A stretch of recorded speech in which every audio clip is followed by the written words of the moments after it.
Before we begin, take a moment to get comfortable. Let your arms go heavy, your breath slow.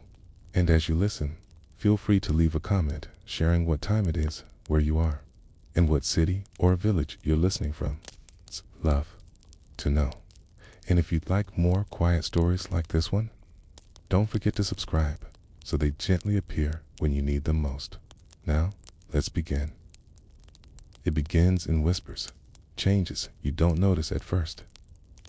You pause a little longer before you speak. You enter a room and momentarily forget why. You search for a word, and though it comes, it takes its time. You laugh at yourself maybe. Call it a senior moment. But underneath these pauses lies something more intricate, more profound. Your brain, that soft, electric web of thought, is not breaking down. It is rearranging, adjusting to a new rhythm, a quieter pace that favors depth over speed, nuance over noise. Aging is often spoken of as decline, but decline is only one side of the curve. On the other side, equally real, equally true, is refinement. You've spent years layering memories, experiences, stacking upon one another, like sediment in a riverbed. Each one not lost, but compressed, folded inward, waiting to be drawn upon in the right moment. This is the work of an older mind, less impulsive, more reflective, tuned to patterns rather than trivia. And even as some neural paths weaken the quicker call shortcuts of youth, the rapid switch between tasks, others grow stronger. Your prefrontal cortex, the conductor of decision-making, becomes more patient. It weighs outcomes with greater wisdom. You resist emotional impulses more easily. You see the bigger picture, not just the bright flash of the moment. In this way, the brain doesn't wither. It chooses its battles. It becomes selective. Lets go of noise to hold onto signal. Think of it like a forest in winter. Green canopy of youth gives way to bare branches, but those branches are not empty. They are exposed to light in a new way, strengthened by seasons past. Inside your brain, synapses, the tiny gaps between neurons, don't simply disappear with age. They rewire. Connections, once used for multitasking, may be reassigned to deeper, more meaningful thought. You are not losing ability. You are redistributing it. You may read a book more slowly now, but you understand it more deeply. You may speak less in a conversation, but when you do, your words carry weight. This is not a cognitive retreat. It is a shift from the sprint to the stroll, from gathering to integrating, from doing to being. Scientists once believed the brain peaked in your 20s and began a slow decline soon after, but that theory has softened, much like the aging mind itself. Now, we understand the concept of cognitive reserve. The brain stores up resources like savings tucked away for the future. Extra neurons, extra pathways, alternative routes, all ready to be called upon when needed. It's not unlike learning to drive a different route home after your usual path is blocked. At first, you feel disoriented, but slowly, the new road becomes familiar. That's neuroplasticity. And it doesn't disappear with age. It changes, becomes quieter, more deliberate, but no less powerful. Even the structure of your brain reflects this. Gray matter, associated with processing and cognition, may reduce slightly. Big white matter, the insulated tracks that carry signals, can become more efficient, especially in areas of long practice skills or emotional regulation. You may not be as quick to solve a math problem, but you're better at solving human ones. You sense nuance in tone. You catch unspoken signals. You understand context in ways a younger brain might miss. And all the while, beneath these shifts, your brain hums with potential. Potential, not for speed or novelty, but for wisdom, empathy, creativity. Hey, this is the secret rhythm of aging. A slowing surface with a deep current underneath. Like a river winding through familiar land, your thoughts carve deeper grooves. You remember stories, not data. You reflect rather than react. You synthesize rather than scramble. These are not losses, okay? They are transformations. Consider the hippocampus, that seahorse-shaped structure, tucked deep in your brain. Okay, it holds memories and helps navigate space.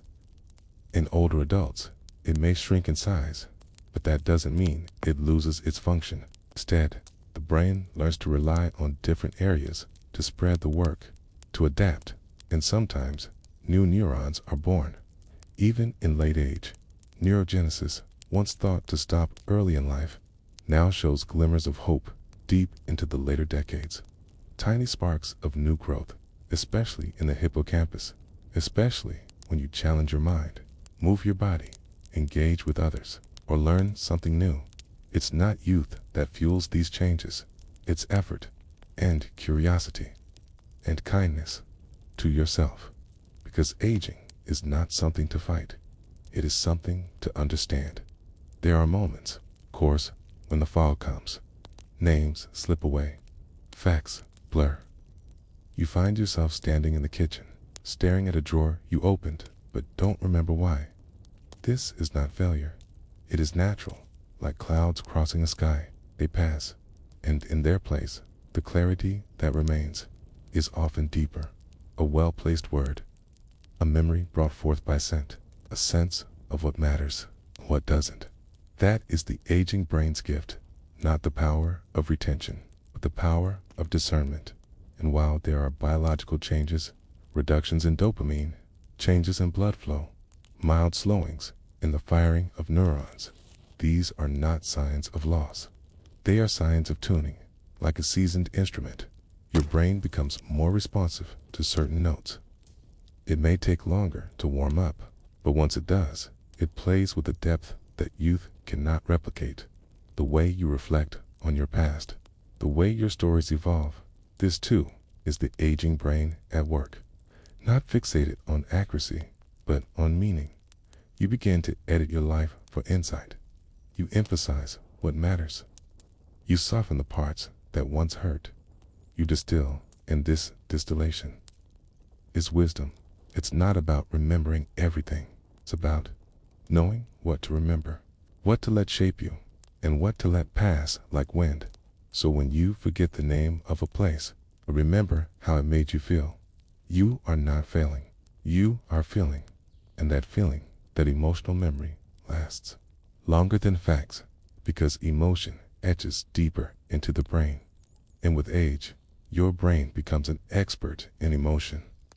Not in drama or reaction, but in resonance. You feel more gently, but also more profoundly.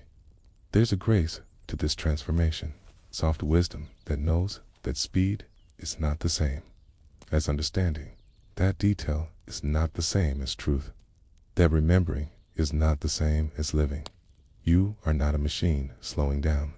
You are human, steepening, and as the years stretch behind you, your brain begins to echo, not just with memories, but with meaning, in this gentle shift of aging. Your mind becomes not less, but more whole, and if you listen carefully, you can feel it happening, not as a loss, but as an opening, a door gently swinging, toward a brain that still learns, still adapts, and perhaps, in its own way, still rewires. You sit quietly, maybe listening to a breeze or to soft music. Somewhere within you, a neuron lights up, not alone, but in harmony, like a single spark igniting a chain of connections across your mind. That spark is learning. That pathway is change, and that quiet process, neuroplasticity. It's a word that sounds sharp, technical, almost brittle, but in truth, it's one of the softest and most forgiving qualities your brain possesses. Neuroplasticity is the gentle art of adaptation, the ability of your mind to bend without breaking, to reshape without losing its essence. Imagine a winding river meeting a rock. Rather than stopping, the river flows around it, changing shape, carving a new course.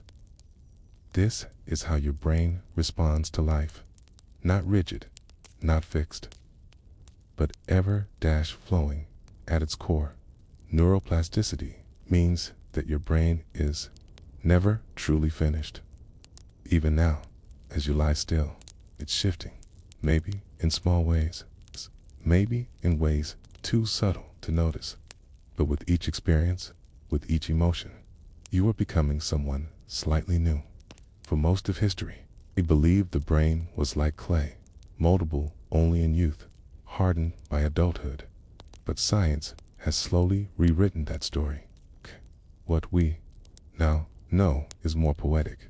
The brain is like a garden that never stops growing. Sometimes weeds appear. Sometimes old flowers bloom again.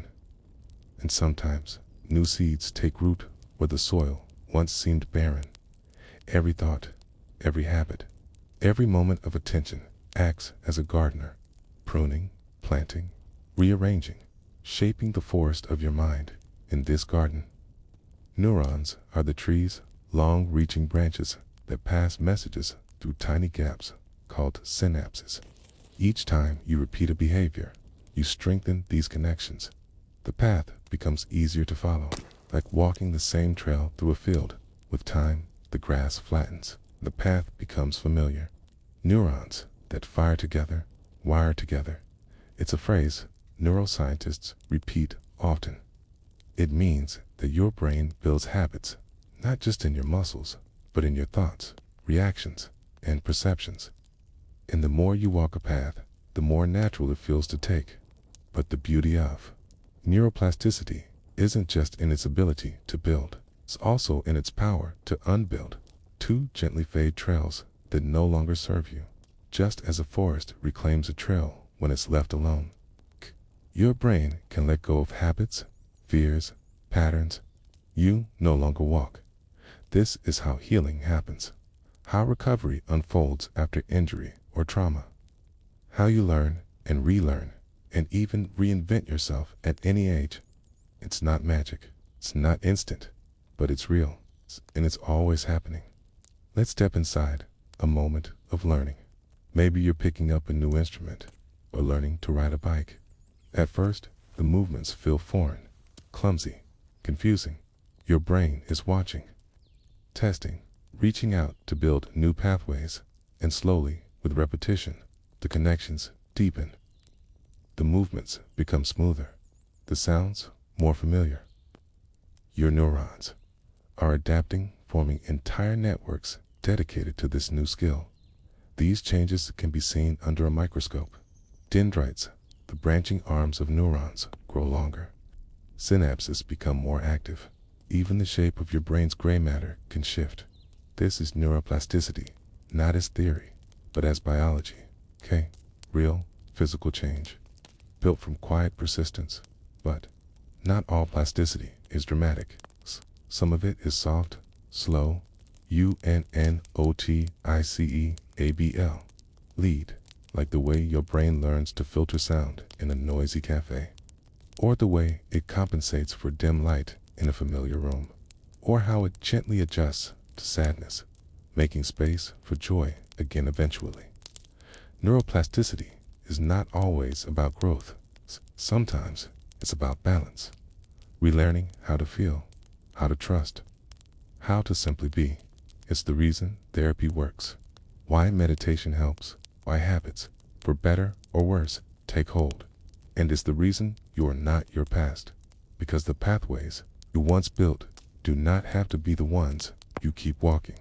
You can choose. Daddy is the gift of plasticity. But what makes it work?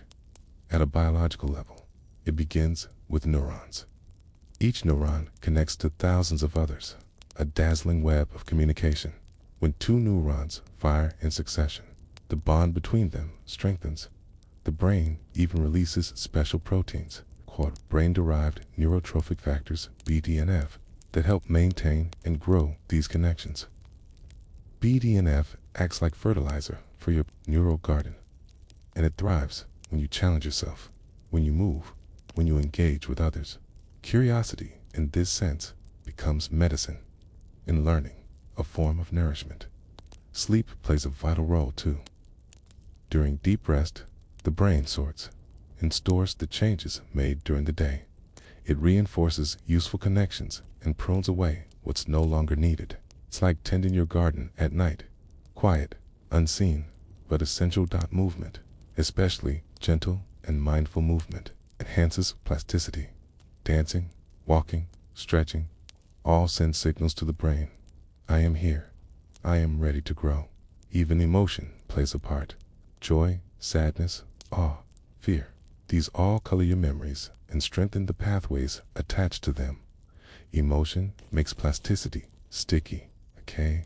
It tells the brain, this moment matters, okay? And this brings us to a deeper truth. Your brain is not just a receiver of experience, okay? It is a weaver of meaning. Neuroplasticity is not random.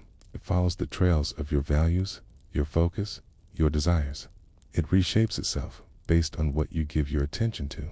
So, if you spend time in fear, the brain will grow more fearful. If you practice kindness, it will grow more compassionate. If you seek beauty, it will find more to notice. This is not a metaphor. It is biology shaped by intention. And that means you are not trapped. Not by your age, not by your past, God, even by your habits. Because plasticity never stops. It slows. Yes, it requires more intention, more repetition. But it continues. Even in old age, brains have been shown to adapt, to heal, to learn. Stroke patients regaining function. Elders picking up new languages. Musicians restoring movement. After injury, these are not miracles. They are the result of tiny rewiring events stacked gently on top of each other, day after day, like moss reclaiming stone. And even now, as you listen, as you drift, your brain is changing, not in leaps, but in murmurs. Neurons adjust, patterns shift. The story of you expands by a single breath. This is neuroplasticity, not sharp, not mechanical, but organic, patient, human. It is not just a survival mechanism. It is a path to possibility. And as you float gently forward, remember this: you are never finished. You are never stuck. You are always a brain becoming something new. And just beneath that awareness is the soft beginning of the next question. What shapes this change the most? What fuels the brain to reshape itself every single day? You wake up. Perhaps the light is soft. Perhaps there is a scent coffee, dust, morning air. And without you needing to decide, your brain begins weaving. You might believe your thoughts arrive fully formed, but before thought comes something quieter, sensation, the ripple of experience brushing gently across the surface of your mind. This morning, ripple might seem small. A sigh of sunlight against the walls of your awareness. But to your brain, it is a beginning, a new thread to tug gently through the loom of yourself. Your brain doesn't only react to experience, it reshapes because of it. And this reshaping is not an occasional event. It is the foundation of your mental life. Right now, as you listen, read, imagine, change is occurring. A voice echoes, an idea takes hold. You tilt your head at a surprising thought. In those tiny moments, experience etches itself into the patterns of your mind. This is not metaphor. This is matter. The firing of neurons, the growth of new synaptic branches, the soft pruning of what is no longer needed. This is how experience becomes structure. You are, in some quiet way, what has happened to you, and what you choose to keep happening. Let's walk through a moment. You step outside, barefoot on cool ground. The sun filters through leaves. A bird flits by. You pause, not thinking, just feeling. Your brain responds. Neurons in your visual cortex adjust to the light. Sound waves ripple across your auditory map. Tiny receptors on your skin send messages through nerves and into your spine, carried upward like whispers in a hall. And then, the magic. Your brain begins to compare to past mornings, to remembered walks, Two sensations once felt and now echo. Draws lines, finds patterns, and reshapes itself to include this new morning as part of the larger story of you. Experience is not a visitor, is a sculptor. Every time you reach, respond, or reflect, your mind changes. If you learn a new word, your temporal lobe brightens with activity. If you practice kindness, your prefrontal cortex strengthens its connections to empathy and regulation. Even pain rewires, especially pain. A harsh moment, when repeated, can form a deeply carved groove in the mind. But awareness, over time, can soften it again. There is no pause button on neuroplasticity. Your brain does not stop listening to life, and life endlessly continues to whisper new signals. What changes most? It depends on what you practice. For a pianist, auditory and motor cortices grow rich with signals, fine-tuned to timing and tone. For a meditator, the default mode network calms and awareness grows, steady and strong. For a traveler, the hippocampus thrives mapping space, noticing novelty, even for someone who simply decides to notice beauty in each day. The visual and emotional centers rewire, training the brain to seek out wonder. What you repeat becomes who you are, but this isn't rigid fate, it's flexible truth, because what you repeat can also be what you decide to change. This is the essence of experience-based plasticity, the power to not just be sculpted by life, but to shape what life offers back. Neuroscience calls this used pendant plasticity. It means the more you use a skill, the more your brain strengthens that skill's wiring, not just mentally, but physically. MRI scans show growth. Neurons stretch dendrites toward their partners. Glial cell support, nourish, and speed transmission. Capillaries form around active regions. Your brain literally builds itself around the experiences you feed it. But not all experience is deliberate. Sometimes it is slow and passive, a habit of thought you don't notice, a belief whispered to yourself each morning. I can't. I'm tired. I'm not enough. And these thoughts, too, become grooves, pathways, shapes in the clay of your consciousness. But here's where the shift begins. Neuroplasticity is not loyal to what is good. It's loyal to what is repeated. This is why healing requires practice. Not one moment of inspiration, but gentle, consistent nudging of the brain toward a new shape. Imagine a stone being worn smooth by a stream. The stone does not ask for the water, but slowly, surely, the water carves the surface. Now imagine choosing the direction of the stream, choosing with awareness what you let flow over your thoughts. That is your power. The power to shape the experience that shapes you. Even now, your brain remembers this reading, not as words on a screen, but as emotions, rhythms, moments of resonance. Experience does not need to be loud. A quiet thought, returned too often, can become a powerful pattern. Let's go deeper. Each time you reflect on a memory, your brain re-encodes it, not as an identical copy, but with updates, emotional coloring, and subtle edits. The act of remembering is itself an experience, and so even the past is not fixed. It lives in the presentry, written with each retelling. This is why storytelling matters. How you tell your story changes the brain that carries it. A tale of growth becomes a map of resilience. A tale of shame becomes a loop of self-doubt. You cannot always change what happened, but you can change the experience of remembering. And in doing so, you shape the future of your mind. Think of each day like soft clay. Experience presses into it, leaving fingerprints. And tomorrow, you press again. New shapes, new tools, new ways of sculpting who you are. This is why rituals help. A morning walk, a journal at bedtime, a daily pause for breath and reflection. Each act becomes a gentle chisel, small but steady, capable of creating transformation over time, even in silence. the brain rewires. Sensory deprivation studies show that when one sense is reduced, like sight, other senses grow more sensitive. The brain adapts, even without stimulation. And when stimulation returns, the mind maps quickly and efficiently. You are, in the deepest sense, a system designed to learn from experience. And even when you are still, your internal world continues to echo with stimuli, heartbeat, thought, memory, sensation. The brain listens to it all and chooses what to remember, what to strengthen based on attention.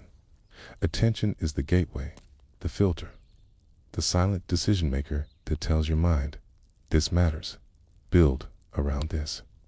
So, what you attend to shapes you. If you focus on resentment, your mind wires for protection. If you focus on gratitude, your mind wires for openness. If you attend to all, your neurons stretch into new territory. And if you allow yourself stillness, just for a moment, your mind listens to that too. Letting silence be an experience, letting peace be a lesson. Your brain doesn't need fireworks. It just needs presence. Presence is the most powerful kind of experience because it's the one you can control. This brings us to a question. If your brain is always changing, always reshaping around experience, then what experiences are you choosing? Not just the big ones, the small ones, the ones that seem too tiny to matter, because those are the ones that matter most, like stretching your body when you wake, listening fully when someone speaks, learning the name of a flower, savoring the warmth of a mug in your hand, noticing the shape of the moon, pausing to breathe before you speak. Each of these is an experience. Each one rewires. Each one gives your mind a new place to grow. You are never too old, never too late. You have never had a day that didn't change you. And now, with this awareness, you begin to wonder, what else lies hidden in your brain, waiting for the right experience to awaken it? Somewhere, silent and untouched, is a pathway not yet walked, a reserve of mental strength still asleep. And in the next chapter, you'll learn where these hidden reserves live and how they quietly wait for the invitation to grow. There is a quiet hum beneath your thoughts, a whisper of unused possibility. If you don't feel it directly, not as a sensation, but as something just beyond awareness. It's a potential your brain carries gently, patiently, waiting for your attention to find it. Science calls these your brain's silent synapses, connections that exist but do not yet speak.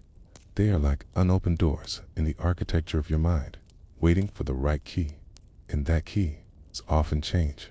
You might think that as the brain ages, its abilities shrink, its reach retreats. And yes, certain functions like processing speed or memory recall may slow with time. But this is only one layer of the story. Another truth runs deeper, not of loss, but of space.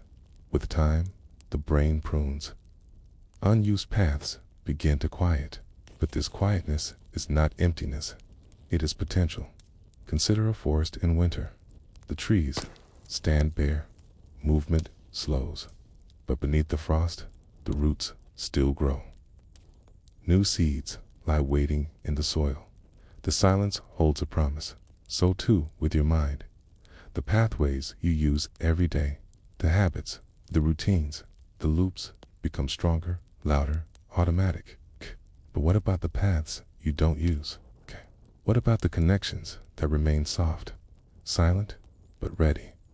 These are your brain's hidden reserves, unused neurons, dormant circuits, cells that wait quietly until life calls on them. And when it does, after a stroke, trauma, a new challenge, something astonishing happens. The brain begins to reroute. It recruits from the silent spaces. It finds new paths through old terrain. It rewires, not because it was told to, but because it knows how to survive. Even if parts of the brain are damaged, the parts rise to meet the need. This is called functional reorganization, a principle of neuroplasticity that shows the brain doesn't stop growing. It simply grows differently. Think of it like water moving through sand. If one stream is blocked, the water finds another way. Slower, perhaps, less familiar, but still flowing. You are never entirely without options.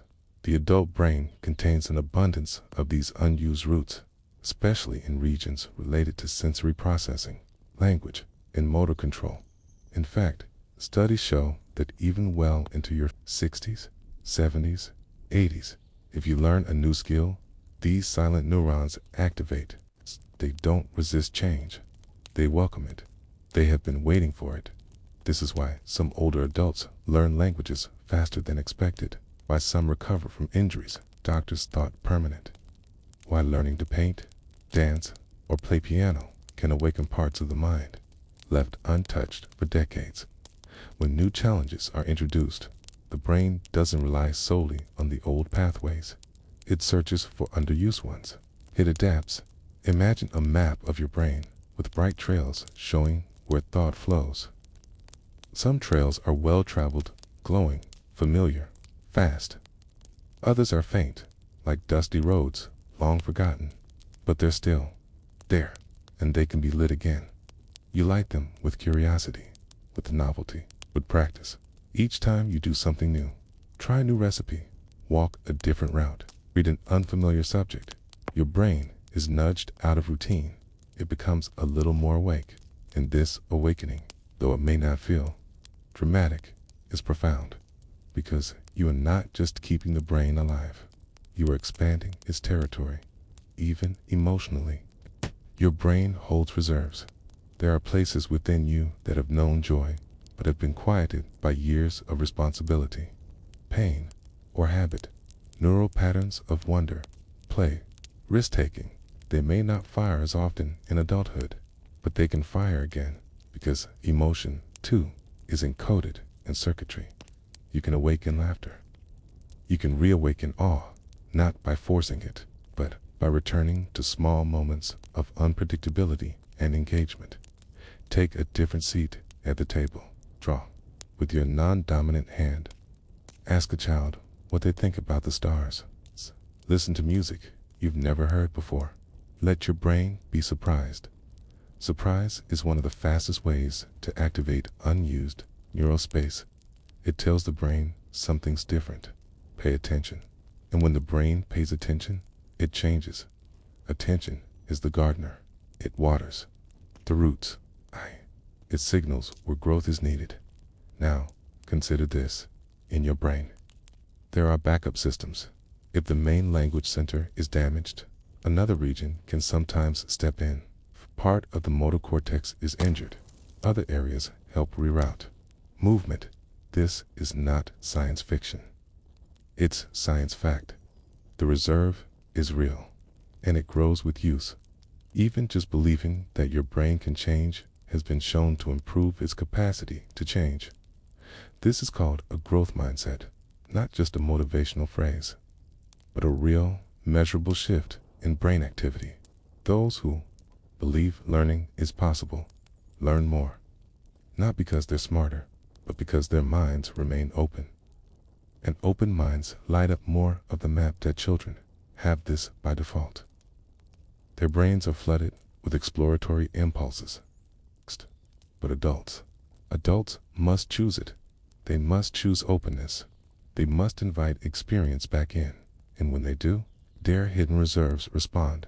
There's a paradox here. As we age, we gain wisdom, patterns, intuition. But if we rely too much on those familiar patterns, we stop exploring. The mind becomes efficient, but at the cost of flexibility. This is why novelty matters. It doesn't just entertain, it expands.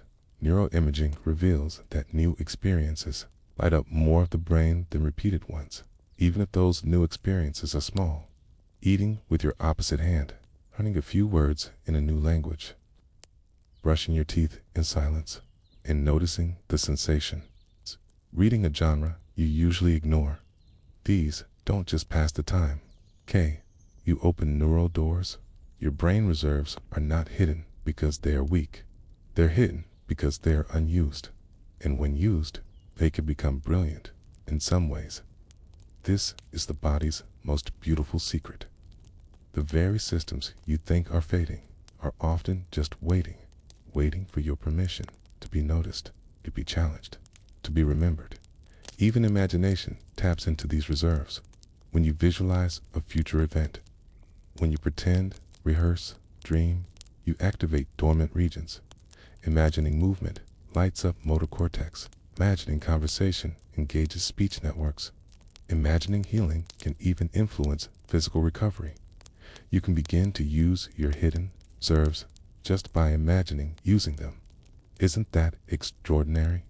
You don't have to run a marathon. You can picture yourself running, and your brain responds. You don't have to speak perfectly. You can imagine the words. Can your language center stir? Imagination is not childish. It's cellular. Neuroplastic, and it's one of your most gentle tools for reawakening the mind. So, where do you begin? You begin with attention, with presence, with gentle curiosity. Your brain is not a machine that breaks down with age. It is an ecosystem capable of regeneration, responsive to care. Not everything returns. Some functions do slow, but what remains can deepen. Older adults often show increased activity in regions linked to pattern recognition, compassion, reflection. They may take longer to answer, but their answers are wiser. This, too, is a reserve, not of speed, but of meaning. Your brain stores more than facts. It stores perspective, and with that perspective, you can guide your brain toward renewal. You can say, let's grow again. Let's try this new way. Let's walk down that quiet path I've never used. Your mind will follow. It may be cautious, at first unsteady, but it will follow because it remembers how to grow. And just ahead, in those quiet corners of your brain, something begins to stir. A silent synapse, a slumbering idea, a feeling not felt in years. Something is waking. Your body is a memory. Step you take, each stretch you make, etches information into the quiet folds of your brain. You may think of memory as a thing that happens in your head, a spark between neurons, a ghost of a moment. But your entire body participates in remembering. Motion is not separate from thought. Motion is thought. It's a language the brain speaks fluently without words, without needing permission. Walk across your room in darkness, and you'll find your brain pulling up a map, a sense of where things are, how far to reach, when to stop. You may not think of this as memory, but it is. These are called spatial maps, formed deep in your hippocampus, the same seahorse-shaped structure that stores memories of people and events. It doesn't just record what happened, it records where. In fact, the very cells that help you navigate your kitchen are also the ones helping you recall your grandmother's voice or the color of your childhood. Blanket dot. These cells, known as play cells, form a kind of internal GPS. Not a machine, but a living map, a sense of position, of where you've been and where you might go next. And just as your memories change with each recollection, your internal maps change with every step. They are not fixed. They adjust. Even now, as you shift in your seat, your brain is recalibrating, making micro-adjustments to balance, awareness, and location. If your eyes were closed, you'd still know where you are. Not by sight, but by sensation. Proprioception. That's the name for it. Your brain's ability to feel the position of your body in space. It's quiet, constant, and deeply rooted in memory. Close your eyes and raise your hand. You don't need to see it to know it's there. Your brain remembers where your hand should be. That memory is not a scene. It's a sensation, an embodied understanding. This is where motion and memory intertwine. When you move, you learn. When you move with attention, you learn more deeply. Even simple actions, tying your shoes, climbing stairs, brushing your teeth, are built on complex neural scripts. Your brain stores these scripts as procedural memory, and like all memory, they can be strengthened, forgotten, or rewritten. Imagine teaching someone to ride a bike. You can explain balance, steering, and momentum. But until they move, until their body feels the rhythm, the learning does not settle. And once it does, it becomes automatic. But even then, your brain is still adjusting, refining balance, improving speed, watching for new patterns in the terrain. Movement carves trails in your mind, and those trails become easier to follow the more you move, okay? Not just physically, but cognitively. Studies have shown that physical activity enhances memory consolidation. After a brisk walk, your brain is more primed to retain information. After dancing or swimming or yoga, new pathways form with greater ease. Why? Because movement increases blood flow to the brain. It nourishes neurons, releases growth factors that help connections stick. And, perhaps more mysteriously, movement reminds the brain it is alive and in motion, alive and still learning. This matters as you age, because movement is one of the last things to go, and often one of the most healing things to bring back. Even small, mindful movements, stretching your hands, turning your head, swaying gently can awaken dormant circuits. It's not about burning calories, it's about kindling awareness. Consider mirror neurons, specialized cells that fire when you watch someone move, and again when you move yourself. These neurons help you imitate. They also help you empathize. They are the link between motion and emotion. When you watch a dancer, your brain dances too. When you see someone trip, your stomach tenses. This isn't coincidence, simulation. Your brain mirrors what it sees and stores the experience as part of your own. So when you move consciously, slowly, you're not just shaping your body. You're shaping how you feel, how you relate, how you recall. Motion becomes a form of self-expression, of memory making, of storytelling. Think of Tai Chi, the slow, flowing martial art. Each motion is deliberate. Each gesture carries history. Studies on older adults practicing Tai Chi show improvements in memory, balance, and mood. Not because Tai Chi is magical, but because movement is. When paired with attention and rhythm, motion becomes medicine, and the effects go both ways. Just as movement enhances memory, memory guides movement. Athletes visualize before they perform. Musicians rehearse in their minds. Stroke survivors relearn by imagining walking before their legs can move again. These aren't fantasies. They are rehearsals, real, measurable activations in the brain. In mental imagery training, patients who can no longer walk show improvements simply by imagining the act. Because memory doesn't always need the body. Sometimes it begins the body's return. So where do you begin? You begin by noticing how you move. Notice how you sit, how you breathe, how your feet press into the floor. This is not trivial. This is foundational. Your brain is always listening. And when you move with awareness, you speak to it in a language it never forgets. Even walking, often seen as mundane, is a marvel. Each step requires coordination between the motor cortex, the cerebellum, the spinal cord, and the senses that scan the world ahead. When you walk and talk, your brain dances between memory and prediction, recalling where you've been, guessing where the path leads. It adjusts with each pebble, slope, breeze. If you've ever had an injury, you know how quickly your brain adapts. Limping becomes natural. Balance shifts. New patterns form to protect and preserve.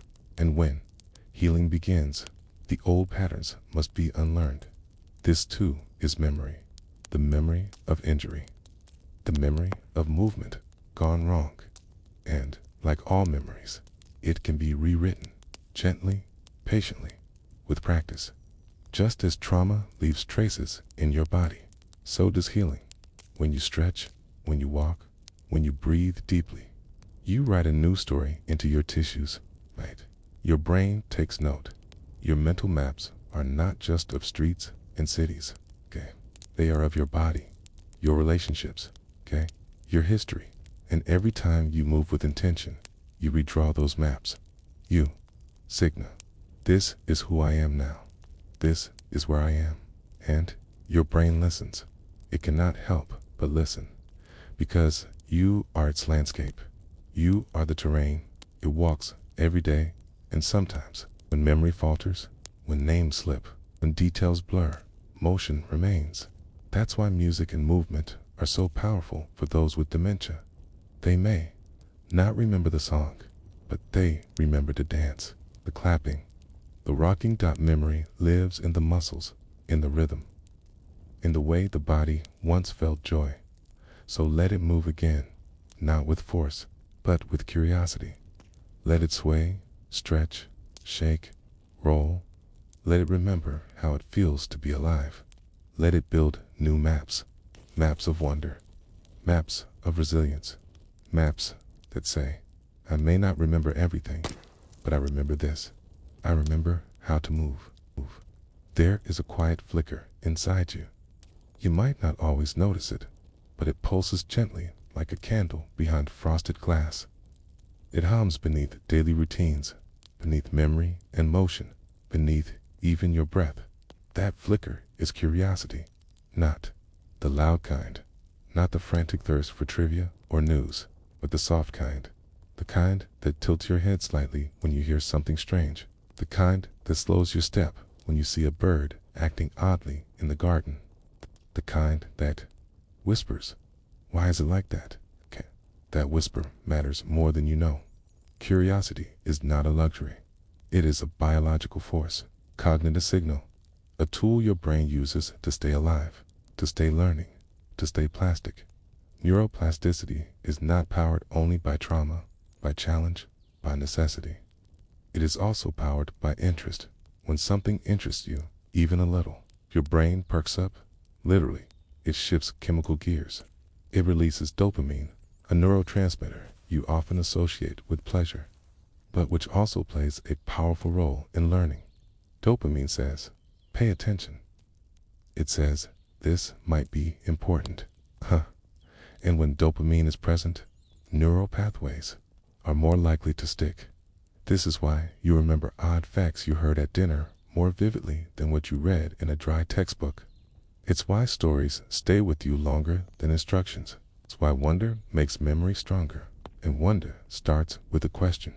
Your questions, no matter how small or strange, activate the prefrontal cortex, a region associated with decision-making, planning, and insight.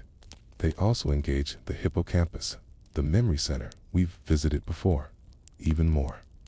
Curiosity deactivates parts of the brain associated with mind-wandering and self-criticism. That means when you're curious, you're not just focused, you're freer. You are, in a way, more yourself. There's a kind of mental opening that happens when you ask a real question, one you don't already know the answer to. That opening allows for growth, not just mental, but emotional, because curiosity brings you into contact with what you don't know. And when you sit gently with the unknown, without needing to solve it right away, you stretch your tolerance for uncertainty. This is a form of wisdom. You see, not all growth is gain. Some growth is capacity, the ability to sit with complexity without shrinking away. Curiosity builds that capacity. Imagine a child exploring a tide pool. They don't ask, is this useful? They ask, what is this? They poke. They watch. They feel. Their brains are lighting up in patterns of play, patterns of expansion. Now imagine an older adult sitting in a garden for the first time in weeks. They notice a new smell, a shift in the air, a color they hadn't seen before. That noticing, that gentle turning towards something is the same act. It is curiosity, okay? And it tells the brain, I'm still here. I'm still learning. You don't need to study a new language or read scientific papers to grow cognitively. You only need to notice differently. Let your eyes linger. Let your questions be soft. Let yourself wander even a little, because every question is a doorway, and once your brain steps through it, new circuits begin to form. In fact, studies show that the act of asking a question activates more of the brain than being told an answer. This is why children's brains are so wildly plastic. They don't just receive information, they seek it. They ask, they test, they guess. Adults forget how to do this. Or rather, they stop believing it matters, but it does. You can ask questions in whispers. You can ask without needing answers. Why do I feel calm when it rains? Where do birds go at night? How did this scar become part of me? These questions don't need to be answered. They only need to be asked. And in the asking, your brain shifts. It leans forward gently, expands. Curiosity also makes learning stickier. In one study, researchers asked people trivia questions. When people were curious about the answers, they remembered not just the trivia, but unrelated facts shown before the question. That's right. Curiosity created a window of heightened memory, like a spotlight. Whatever fell under its glow became easier to keep. So if you want to remember more, learn when you're curious. And if you're not curious, ask yourself a better question. Not, what is this? But what's weird about this? Not, what should I know? But what surprises me? Surprise is another tool. Wakes the brain from sleep. It breaks patterns gently and says, come look. This is how curiosity defends against cognitive decline. It invites newness, okay? And newness is fuel for neuroplasticity, even emotionally. Curiosity soothes. When you're in pain, physical or emotional, curiosity lets you step back just a little. It says, what is this sensation? Where is it strongest? What happens if I breathe into it? This is not detachment. It is presence. Curiosity keeps you near your experience without being overwhelmed by it. That's why mindfulness often begins with noticing, not fixing, not judging, just noticing. And noticing is the first act of curiosity. Let your breath become interesting. Let silence become full. Let even confusion feel worth exploring, because every time you get curious, your brain connects something old to something new. It updates its maps, right? Reweaves its networks. It learns to see again, even with aging. This holds true. Older adults who remain curious show greater cognitive flexibility, stronger memory, and even improved mood. They don't always know more, but they see more possibilities. And that is its own kind of intelligence, because life rarely offers simple answers, but it always offers new questions. Questions about the stars, about why you cried last Tuesday, about the sound a certain leaf makes underfoot. No question is too small, no moment too quiet. The key is not to chase curiosity like a goal. The key is to make space for it. Put your phone down, stand by the window, let your eyes follow a cloud. What question stirs? Write it down, whisper it to yourself. That moment, when you lean forward inside, is when growth begins. Even in grief, curiosity helps. What is this feeling? Where did that memory come from? What else might be true here? These questions don't erase pain, but they soften it. They open a window in the wall, and through that window, the light returns. Because light is what curiosity is. It illuminates what was hidden. It warms what was cold. It grows what was still. Let yourself ask again. Ask even when you feel tired. Ask even when you think you know the answer. Because sometimes second look reveals something new.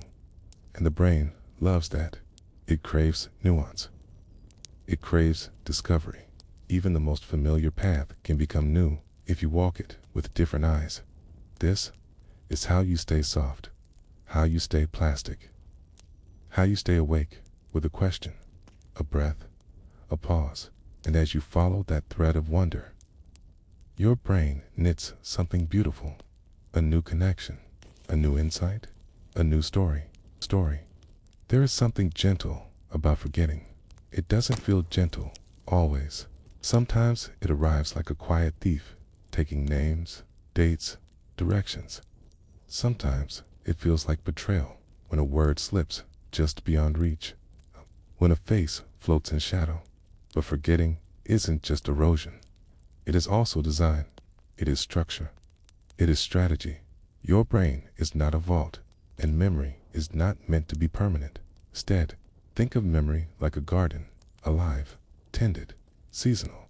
Some things are meant to fade. Some are meant to be pulled, like weeds that take up space. Not because they weren't once beautiful, but because they're no longer useful. Because the mind, like the soil, must make room to grow. Forgetting is how the brain clears space, not with malice, but with intent. There is a word for this: synaptic pruning. Inside your brain, countless synapses, tiny connections between neurons, are formed every day. Some connections are strong, reinforced through repetition and relevance. Others are weak, rarely used, lightly held. The weak ones, those seldom traveled paths, are marked for removal. This is not decay. This is refinement. Synaptic pruning is the brain's way of becoming more efficient. It trims what's not needed so that what is needed can grow deeper, stronger, faster. Just as a sculptor carves away stone to reveal the shape. Within, your brain forgets to become more of what it is becoming. This pruning happens most powerfully in childhood, when the brain is flooded with possibility. It overbuilds, then carves back, but it continues, quietly, across a lifetime. Forgetting, then, is not just loss. It is letting go. It is choosing, not always consciously, what matters most. Your brain makes these choices based on emotion. It's based on repetition, based on meaning. You forget the price of a lunch you had in 2009, but you'll remember the sound of your mother laughing on a Tuesday morning when you were 7. Why? 'Cause meaning is sticky. Emotion etches. And the mundane, the unremarkable, those are often left behind. This is not failure. This is focus. You are not meant to hold everything. You are meant to hold what matters, and even that may change with time. Sometimes forgetting is a gift. The soft erosion of pain, the blurring of sharp edges, the mercy of not reliving everything in vivid detail. Trauma complicates this, of course. Sometimes the brain holds too tightly a memory that refuses to fade. Other times it protects by fracturing, by scattering shards beyond conscious reach. We'll return to trauma later, but here, let's stay in the realm of ordinary forgetting. The kind that feels like fog. The kind that leads you into a room without remembering why. These lapses are not always signs of age or decline. They're signs that your brain is choosing, prioritizing, filtering the flood of experience. You receive millions of sensory inputs every day. Most of them never make it into conscious memory, and that's a blessing. Imagine remembering every sound, every shadow, every flicker of a thought. You'd be overwhelmed, paralyzed by detail. So your brain filters, forgets, moves on. And when it does this well, you function more freely in this way. Forgetting is not a flaw. It is freedom. It lets you live forward instead of clinging too tightly to the past. Think of it like a river. You step into it, moments swirl around your legs, but you don't try to scoop every drop. You let the water move. You carry what you can and trust the rest to memory's current sometimes. Though you forget things you wish you remembered. A birthday, a promise, the name of someone you once loved deeply. This forgetting can hurt. It can feel like losing part of yourself. But even this is part of the mind's rhythm. You are not static, okay? And so your memory is not static. It reshapes itself to serve the you of today. It keeps what it thinks you need and releases what no longer serves. Of course, it doesn't always get it right, but even mistakes are woven into the system. Memory is not perfect. It is adaptive. This means your memories, even the treasured ones, not fixed snapshots. They are living things. Every time you recall them, you reshape them slightly. We explored this before, but it matters again here because forgetting is not the opposite of remembering. It is a companion, a partner in the dance. One clears, one preserves. Together, they keep you balanced. There is even beauty in forgetting. Think of grief, how the sharpness dulls with time. It's not because you cared less, but because your brain allowed healing to take root. Think of embarrassment, the way it fades, giving you room to grow without shame. Think of anger, how forgetting a slight can make peace possible. Letting go is not weakness. It is wisdom, and yet, forgetting does not mean erasing. Not always. Sometimes, a forgotten memory returns, triggered by a scent, a song, the way sunlight falls through a window. It comes back softened, like a dream you almost lost. And in its return, you glimpse who you once were and how far you've come. These fragments remind you, memory is not linear. It is a tide, flows out and back again. And some things must leave so that others can arrive. This is true in the brain, and it is true in the heart. There is even a field of study called directed forgetting. Researchers have found that people can intentionally forget things, not by force, but by shifting focus when told to forget something and given a new task. The brain deprioritizes the unwanted memory. It files it lower, lets it fade. This has implications for healing, for learning, for growing beyond old versions of yourself. You can't erase what happened. You can choose where to put your attention. You can choose what to water, and what you water grows. This is the secret of neuroplasticity. It's not just about what you remember, but what you rehearse. If you replay regret, your brain deepens those grooves. If you rehearse gratitude, your brain builds pathways of peace. Forgetting, then, is not passive. It can be participatory. You can help your brain let go, not by pushing memories away, but by feeding others more. Like a garden that shifts with the seasons, your mind can bloom in new directions if you allow the old leaves to fall. And yes, sometimes forgetting feels like loss. But loss is not always absence. Sometimes it is exchange. The mind lets go of one thing to hold something new. Not because one is better, because space is limited and life keeps moving. So the next time you forget something small, a name, a date, a detail, take a breath. Thank your brain for its efficiency, for its willingness to focus on the now, to make room for what's next, because something always comes next. And just as forgetting creates space, sleep fills it. You are never too old to learn. And that isn't just a comforting thought, it's a biological truth. Your brain, no matter its age, holds the quiet capacity for growth. Even now, it waits, not passively, but attentively, for something new to shape it. Music, language, the arts and rhythms of human expression. These are not decorations on the edge of life. They are tools of renewal, carving fresh grooves in the brain's soft pathways, lighting up networks that have long sat silent, and waking up memory in the most unexpected corners. Imagine this. A song from your childhood begins to play. The melody is simple, maybe a lullaby, and suddenly memories bloom. Images, emotions, textures from another decade rise without warning. Music bypasses logic. It doesn't knock on the door of memory politely. It slips past, wins through the limbic system, and rings softly in the hallways of your emotional self. That's because music touches many areas of your brain at once, not just one region, but a constellation of them.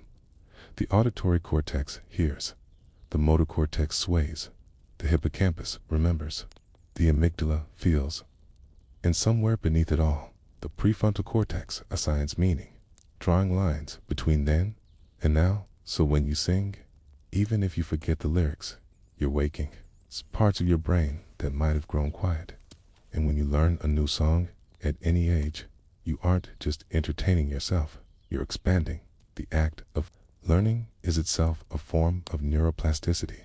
But music, in particular, seems to be a shortcut, a powerful kind of nourishment that awakens dormant pathways. Consider older adults with memory loss. In some, names dissolve, faces become unfamiliar.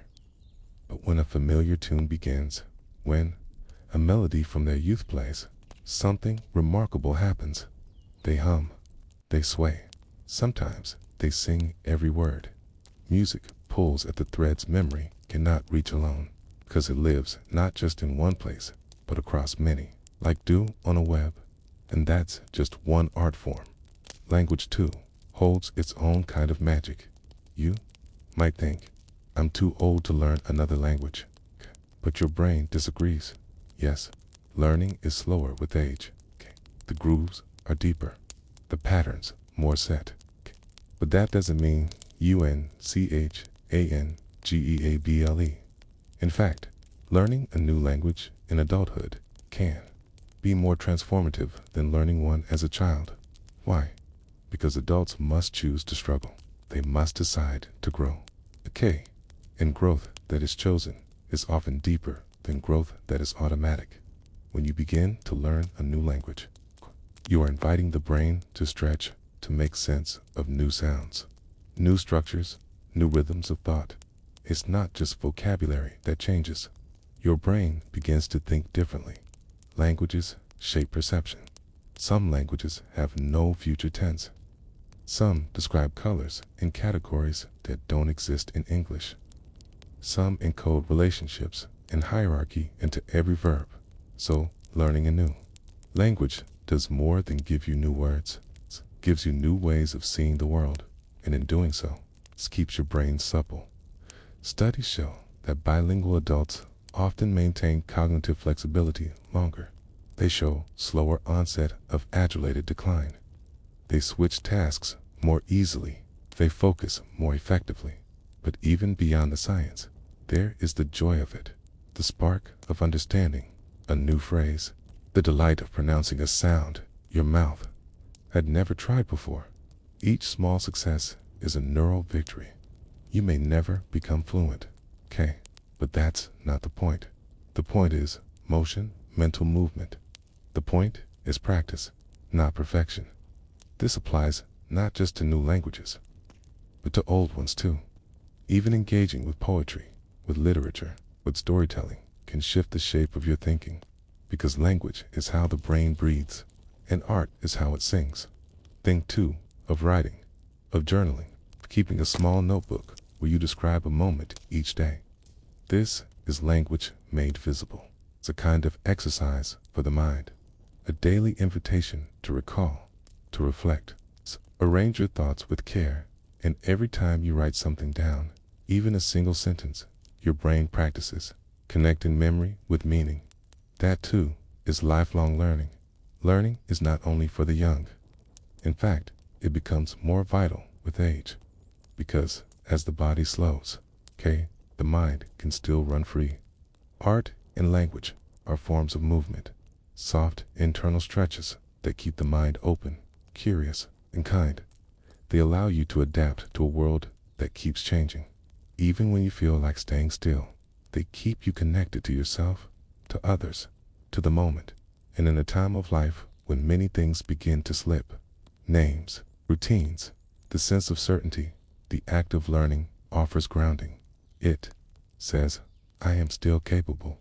I am still becoming. And isn't that beautiful?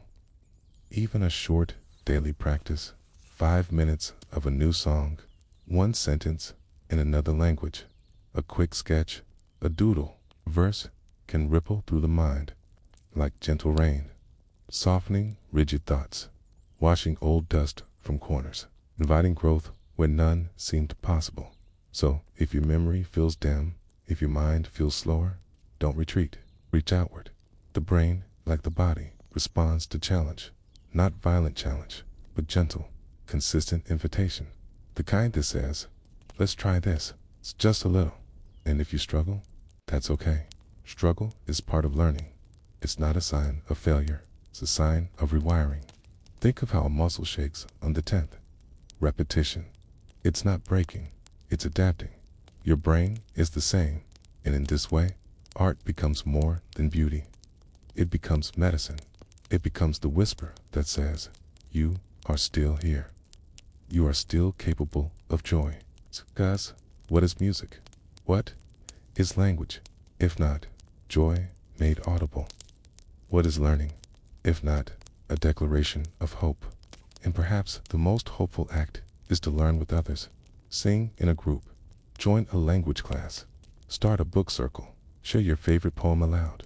Because when you learn in community, you share neural sparks. You mirror one another's expressions. You fire empathy, memory, movement together. And those shared moments don't just feel good. They keep your brain alive. They light new paths. And they remind you that your mind is not a closed archive. It is a living language. It is a moving melody. Even now, even here.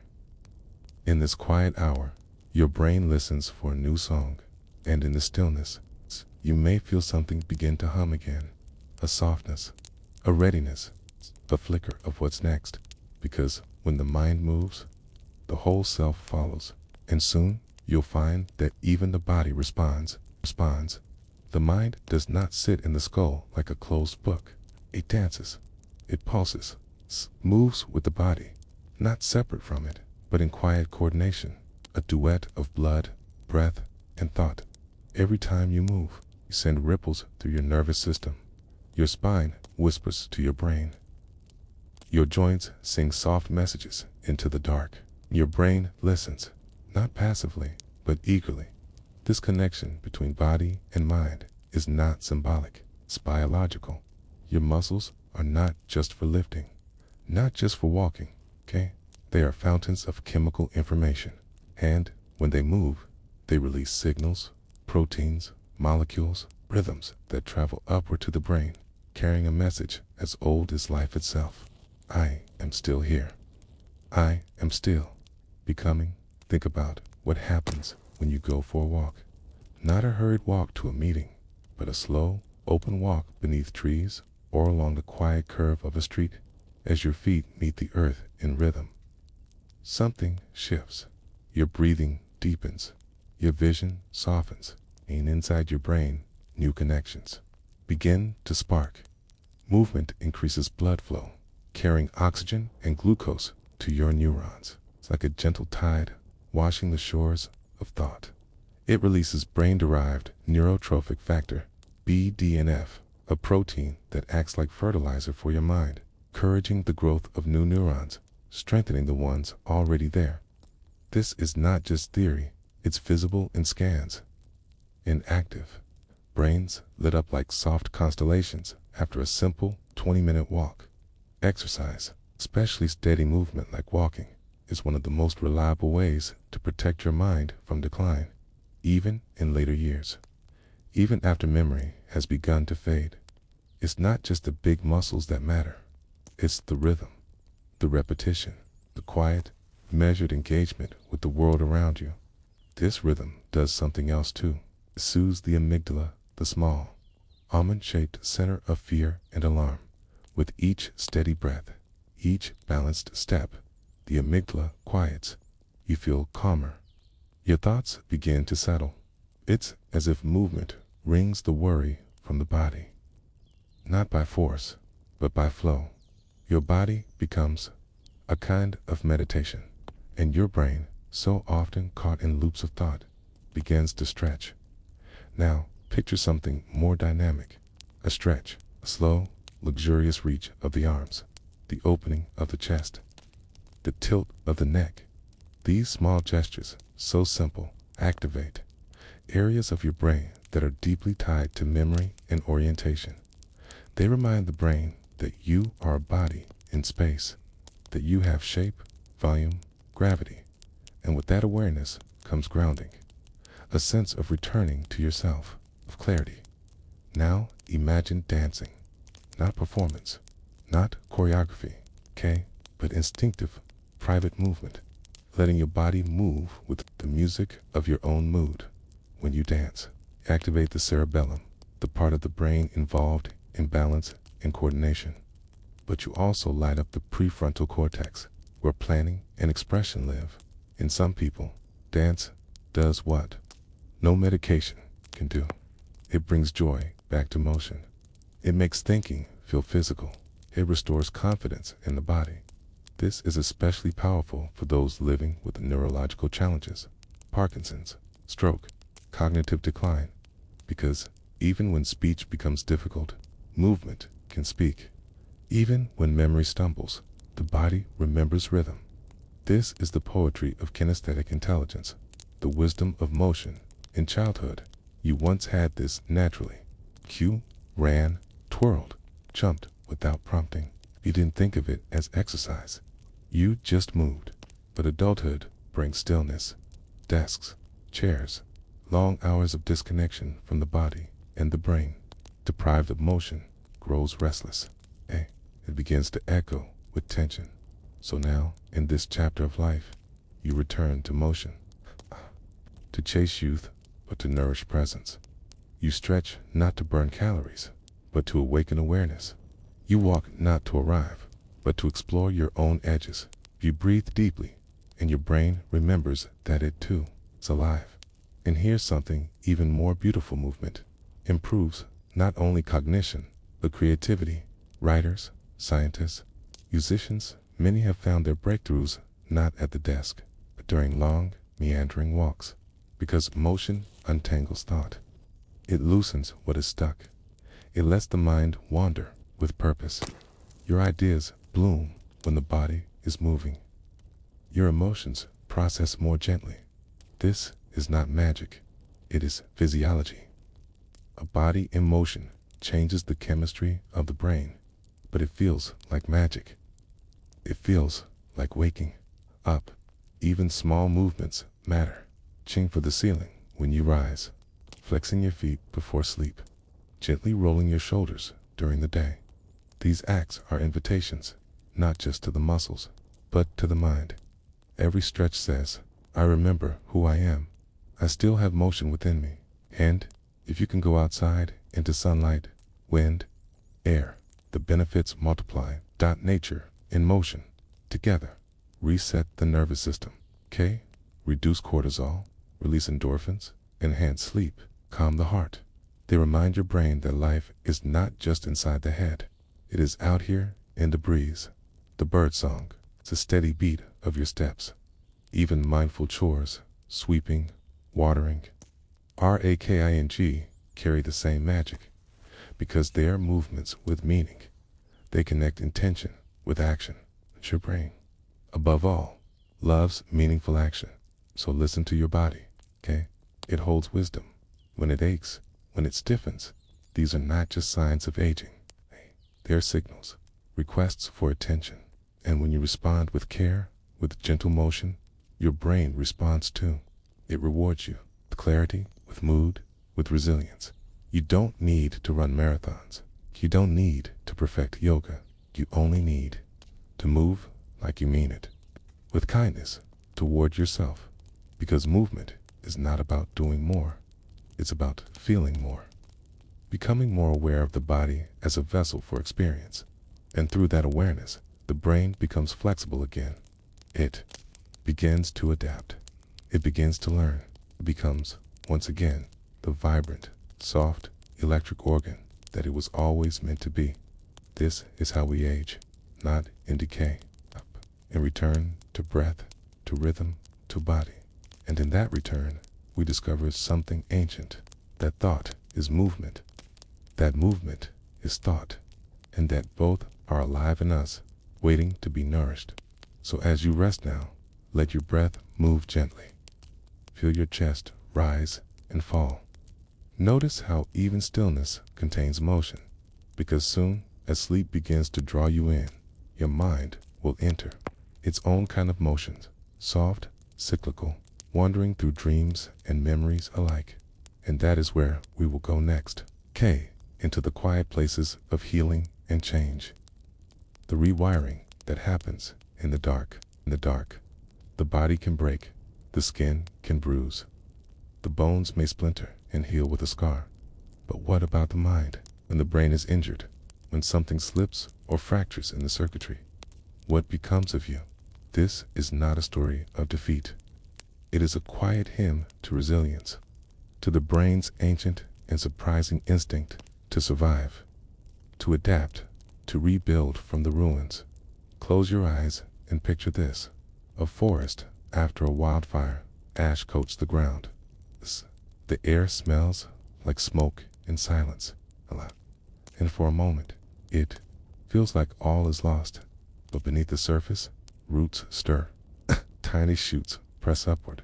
And somewhere between charcoal and sky, life begins again. Your brain, when injured, does something very similar. Whether the damage is from a stroke, a fall, a disease, or a moment of trauma too deep for words, it doesn't simply collapse. It pauses. Then it starts to reroute. Inside your skull is a network more intricate than any city. Billions of neurons, trillions of connections. Like stars in a personal galaxy, they communicate in quiet pulses of light and chemistry. When injury strikes, some of those pathways go dark. The map is disrupted. You may forget a name. You may lose the ability to move an arm. You may wake up into a world that feels slightly less familiar. But this is not where the story ends, because in the days and weeks that follow, your brain begins a subtle transformation. Nearby neurons start to take over lost functions, like neighbors. Stepping in after a storm, they form new paths around the damage. This process is called neuroplasticity, but in moments of healing, it feels more like grace. A left hemisphere stroke may mute your language, but the right hemisphere will whisper and stretch, learning to carry the melody of words again.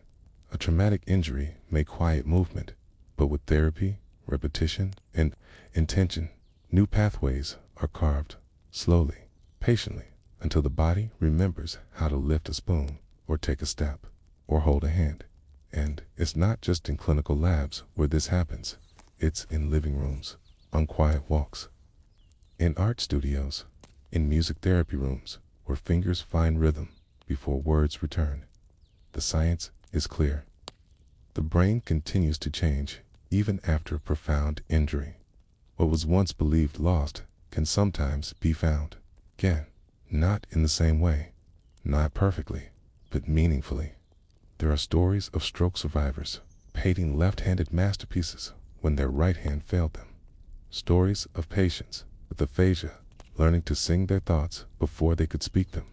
Stories of older adults long after a fall or a diagnosis, finding balance again through gentle tai chi, or regaining joy through laughter and movement. And even when full recovery is not possible, even when function remains altered, the brain continues to try. This trying is not small. It is the essence of being human. Every attempt, no matter how subtle, strengthens the surrounding network. Every repetition, every tiny wind tells the nervous system, I am still here. I still matter. Rehabilitation, then, is not about returning to who you were. It is about discovering who you are now, in this new body, with this reshaped brain, carrying not just injury, but the marks of survival. And sometimes, the mind needs to recover from things that do not show up on scans. Grief, loss, heartbreak. These leave no visible bruises, but the brain still reels, still registers the ache. You may feel foggy after loss. You may forget details, lose focus, struggle to find motivation. This too is a kind of injury. And your brain, even then, begins the slow work of healing. It calls on memory, on routine, a connection, looks for the smallest anchors, the warmth of tea, the rhythm of footsteps, the sound of a familiar voice, and builds from there. Resilience is not loud, is not always heroic. Often it is the quiet decision to try again, to sit up, to speak, to stretch, to imagine that tomorrow might feel a little different. In the brain, this effort does not go unnoticed. It triggers growth. New dendrites reach toward each other. Glial cells clear debris. Blood vessels reroute. It is slow. It is often invisible, but it is real. Sometimes healing looks like progress. Sometimes it looks like stillness. But sometimes it looks like surrendering the need to go back. Hey, and instead moving forward with curiosity. The people who recover best after brain injury are not always the ones with the fastest therapies or the strongest bodies. They are often the ones who remain engaged, who stay curious, who are willing to meet their brain where it is now, because the brain loves to be used. It craves stimulation, not stress, but interest, not pressure, but presence. Read a poem, play a game, paint a sunrise, even if the brush feels awkward in your hand. Move your fingers to music. Tell a story, even if the words take time. In doing so, you are not just passing time. You are rebuilding. You are giving your brain the material it needs to reweave the fabric of thought. And don't forget the role of support. Brains heal better in company, in laughter, in connection, when someone listens to you, when they speak with patience, when they offer warmth instead of worry. Your brain feels it. Oxytocin rises. Cortisol lowers. Trust forms. This too is part of recovery. A brain is not a machine. It is a living, breathing system that needs care as much as it needs science. So wherever you are on your journey, whether recovering from illness or adjusting to changes that came slowly, or simply wondering if your brain can still adapt, remember this: your neurons have not given up. They are listening. Now, they are still capable of reaching, of rerouting, of creating new maps. You are not defined by what was lost. You are shaped by what is still growing. And even in darkness, growth is happening. Like those forest roots beneath ash, like the first green shoot reaching for the sun. So rest now, knowing that even in stillness, your brain is trying, healing, becoming. And when you drift into sleep, the next great chapter of repair begins. For it is in sleep that your brain will quietly begin to rewire its awareness of the world. And that is where we go next. Into the calm, persistent magic of mindful presence. You sit, you breathe, you notice a thought, then a sound, then your breath again. So simple, so quiet, and yet this soft noticing is changing your brain. Mindfulness is not new. Monks whispered it into the wind centuries ago. Philosophers traced it into scrolls, and somewhere in the modern rhythm of beeping devices and restless scrolling, returns not as a cure, but as a remembering to be here, to be now, to simply observe without rushing to fix. What happens when you do this? Science listens closely to what seems like stillness, and it finds movement, deep, gentle, internal movement. When you sit quietly, with no agenda but awareness, your brain doesn't fall asleep. It wakes up, but not in a frantic way of alarms and deadlines. It wakes up like dawn, slow and wide. Your prefrontal cortex, the part of your brain that manages decisions, its focus and self-control, begins to light up with calm attention. It's like a lantern flickering in the fog. The default mode network, that wandering part of the brain always tugging you into memories and worries, softens its grip. Thoughts still arrive, but you are no longer swept away by them. You see them, name them, and let them pass. This act of seeing without clinging creates new neural pathways. Each time you return to your breath, you strengthen the muscle of presence, and the brain, like a river, slowly begins to carve a new course. Mindfulness isn't one thing. It isn't just sitting cross-legged in silence. It is the moment you notice tension in your jaw and choose to release it. It's the breath you take before answering a difficult question. It's the pause in the middle of a stormy thought, the decision not to react, but to reflect. Each of these moments is a spark, and sparks, repeated gently and often, reshape the wiring of your mind. Let's walk through this, slowly, spiraling down a quiet path in your own brain. When you practice mindfulness, Your anterior cingulate cortex becomes stronger. Okay. This region helps you notice conflicts between thought and feeling, intention and action. With mindfulness, it learns to respond without judgment. Your hippocampus, the keeper of memories and context, also grows denser, not just in form, but in function. Meaning, with mindfulness, you'll remember better. Not just facts, but where you are, who you are, how you want to respond.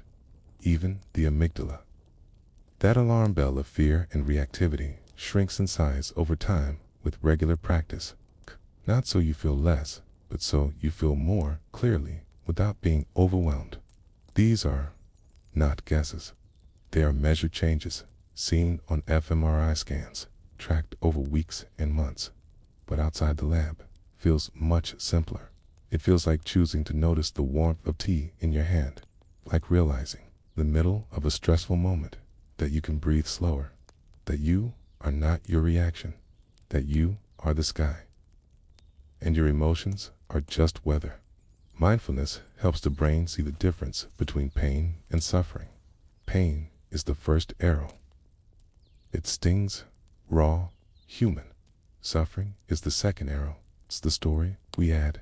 This will never end. I shouldn't feel this. This means I am broken.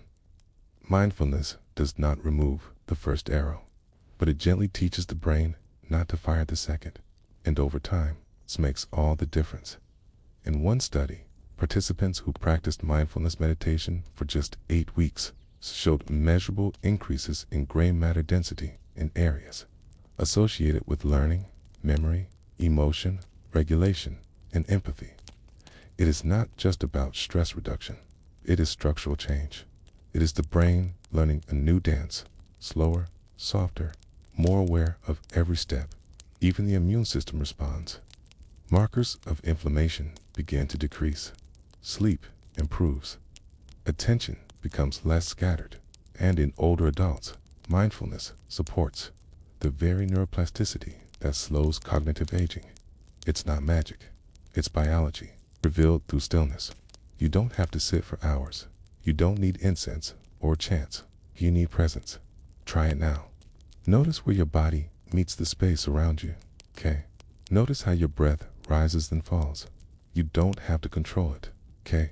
Just watch what thoughts come. A memory, an unfinished list. That's okay. Label it gently. Thinking, a return. Each return is a rewiring. You are training the mind to be kind to itself.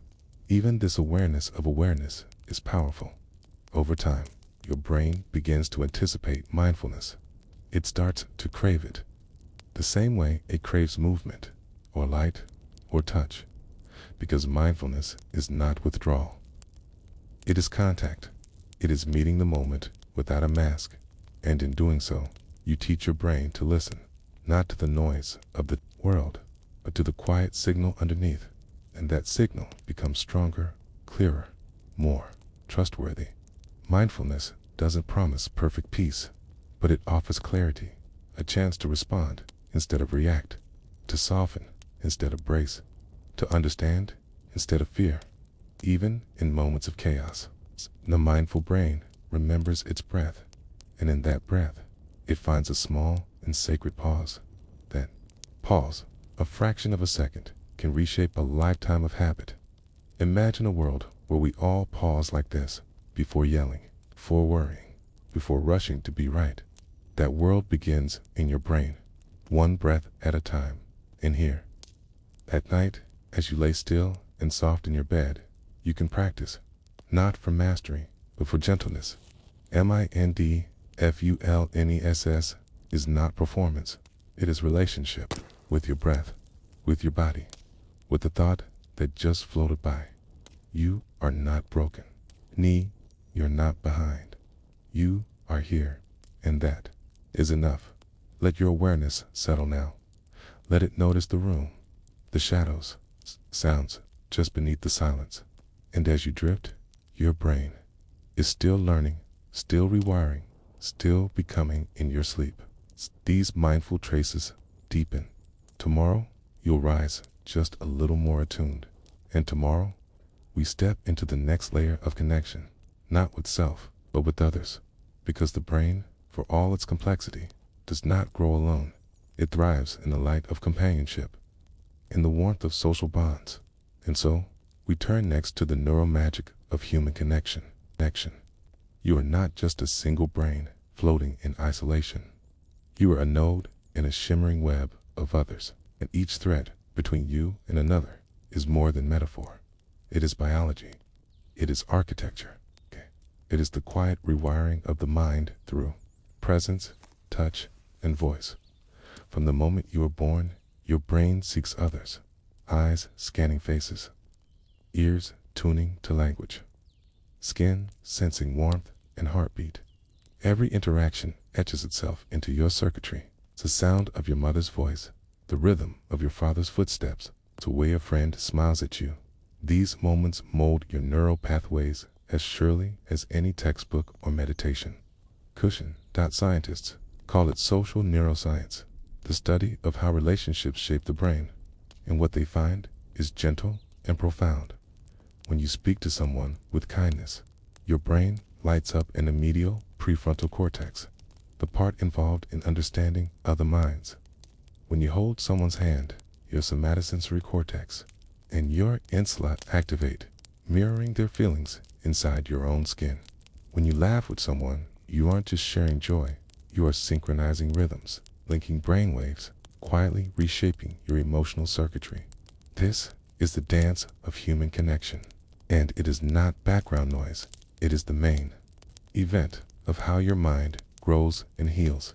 Consider the concept of mirror neurons, tiny clusters in your brain that fire not only when you act, but when you watch someone else act. When you see a loved one yawn, you feel the tug in your own jaw. When someone cries in front of you, your own body responds, a tightening of the throat, a shimmer behind the eyes.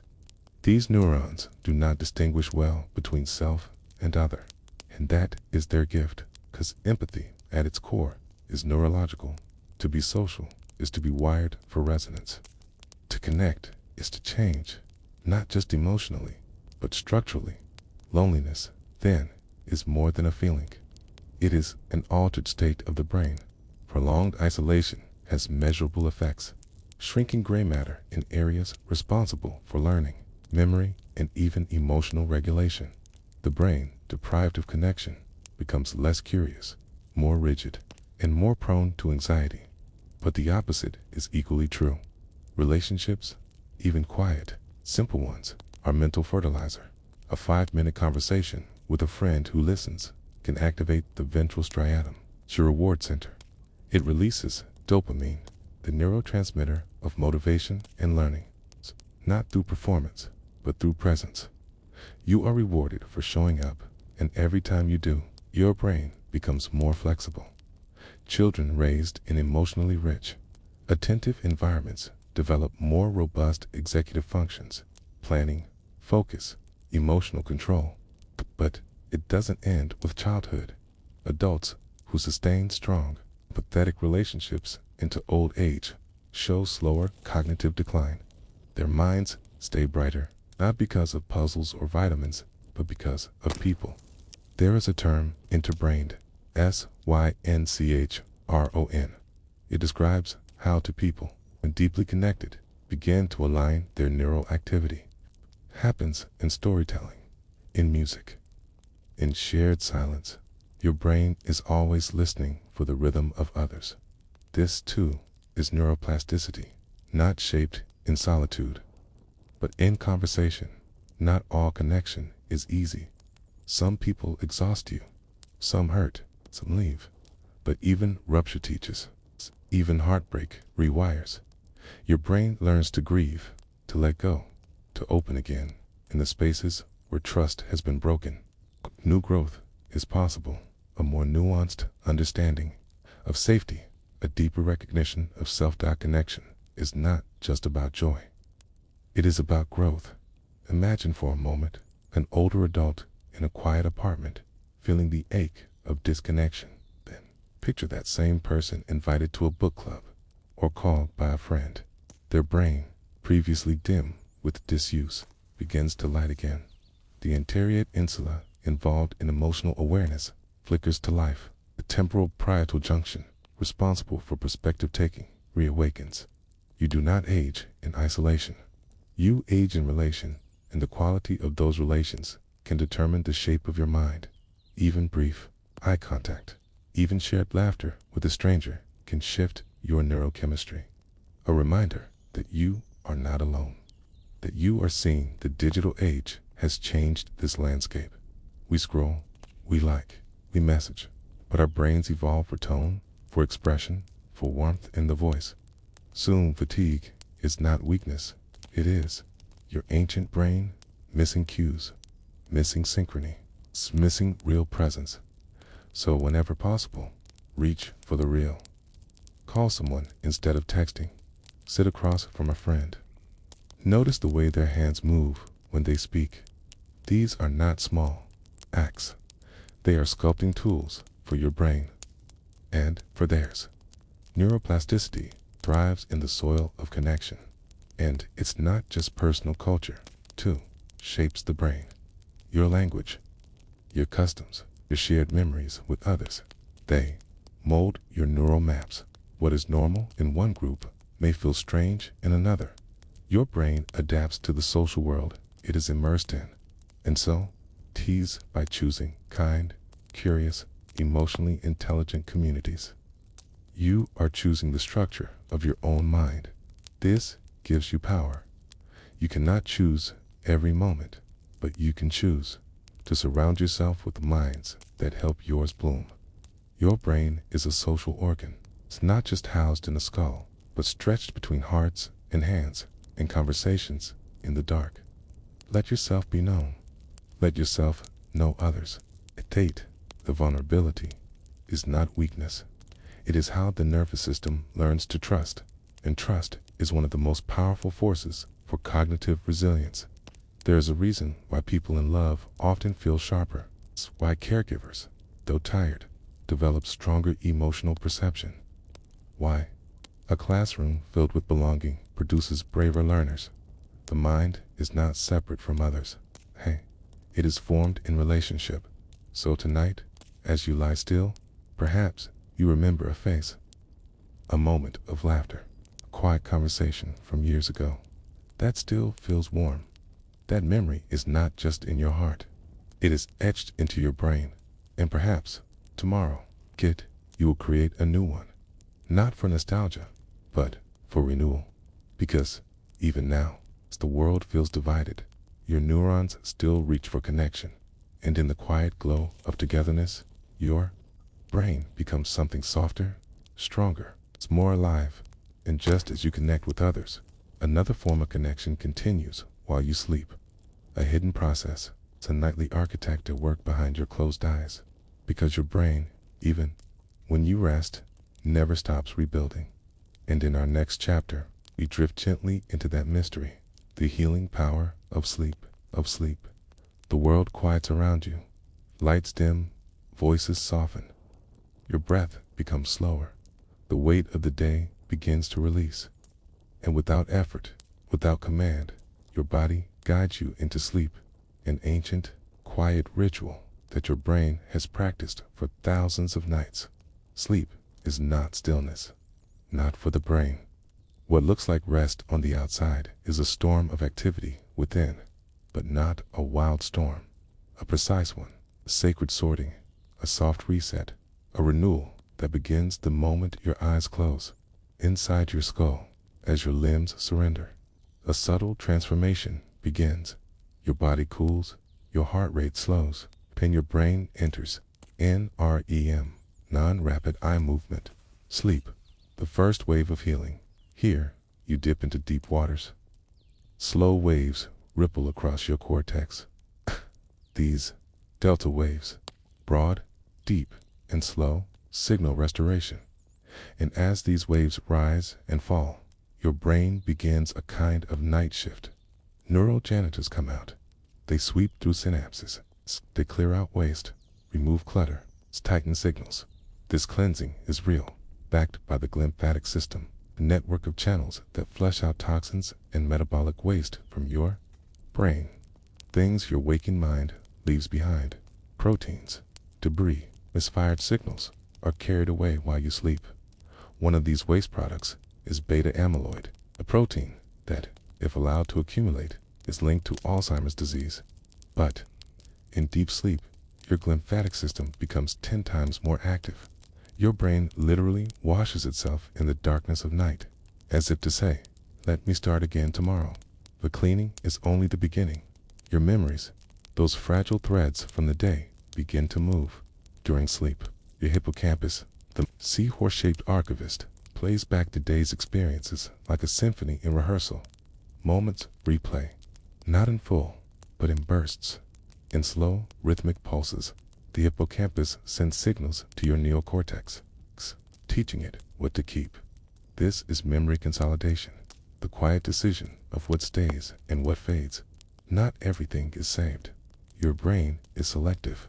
It ties meaning, emotion, novelty. If something mattered to you, if it made you feel, your brain is more likely to preserve it.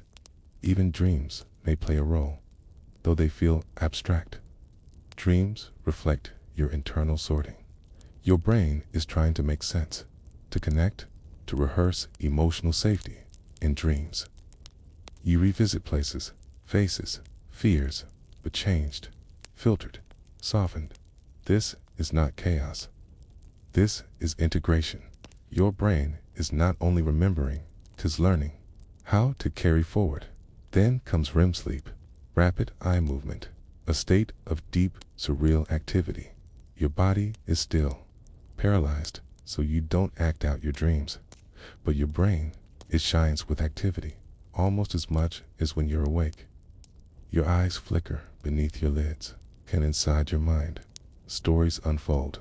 REM is especially important for emotional regulation.